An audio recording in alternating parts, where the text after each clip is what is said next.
অনেকে গুপ্ত সুপ্ত আরো কত কিছু বলে রে ভাই, এগুলার কোনো সীমানা নাই। আসলে এরই বলে খেলার নাম বাবাজি। 26 সালের নির্বাচন চাইবো, আবার জুলাই মানবো না। এরপরে আমরা আশ্চর্য, যেদিকে আগাতে চাই একটা দল সামনে গিয়ে একটা বাদ দিয়ে দেয়, আমাদেরকে আগাইতে দেয় না। তার সাক্ষী এই জাতি। জুলাই সংস্কার প্রস্তাবগুলো যাবে, গণভোট হবে, বলে যে গণভোট আবার কিসের। এরপরে ঠেলা খাইয়া যখন মানলো তখন বলে যে না, গণভোট আলাদা হতে পারে না, একই দিনে হতে হবে। আমাদের দাবি ছিল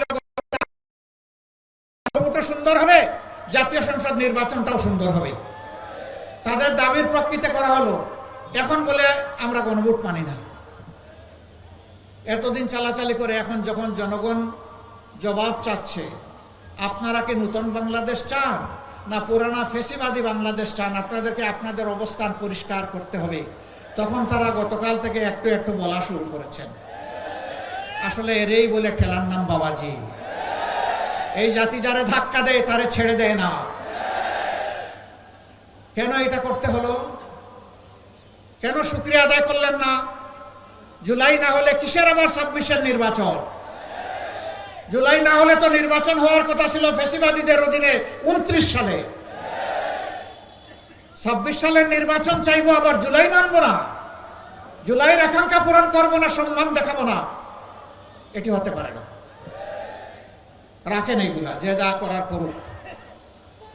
আমরা স্পষ্ট কণ্ঠে ঘোষণা দিয়েছি, আমরা ইনশাআল্লাহ এই বাংলাদেশকে দুর্নীতি মুক্ত করে ছাড়বো, চাঁদাবাজ মুক্ত করে ছাড়বো, মা বোনদের ইজ্জত প্রতিষ্ঠা করে ছাড়বো, শিশু আবাল বৃদ্ধ বনিতার নিরাপদ বাংলাদেশ ইনশাআল্লাহ উপহার দেব।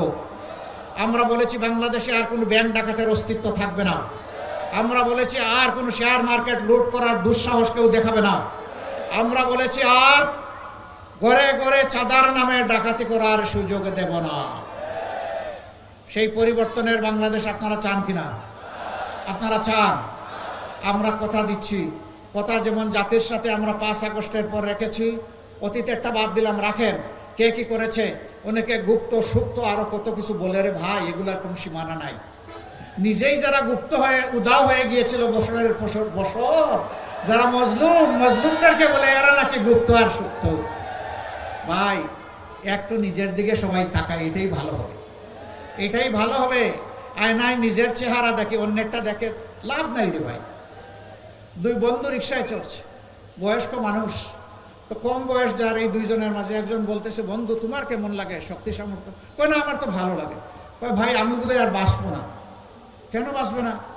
কই যে আমি তো আমার উপর হাত রেখেছি, কিন্তু কোনো চেতনা বল কিছুই পাচ্ছি না, বুঝতে পারছি না। কই ভাই হাত তো রেখেছ, এই জন্য কিছুই বুঝতে পাও না, তোমারটাই রাখো।